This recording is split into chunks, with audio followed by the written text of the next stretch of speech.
Welcome, today in front of me Samsung Galaxy M52 5G, and I'll show you how to install iPhone keyboards on this device.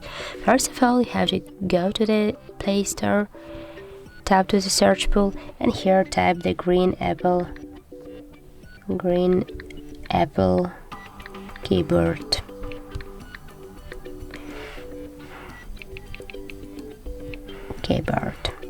Now we have to get this application, so tap to install and wait a few seconds while it's installing on your device.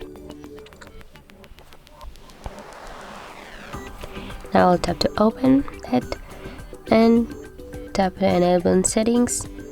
Choose this switcher, just tap on the switcher, tap to OK one more time and go back.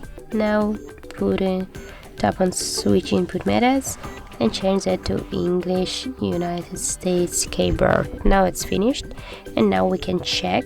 For example, we go to the messages, and how you can see, this keyboard is so close to iPhone.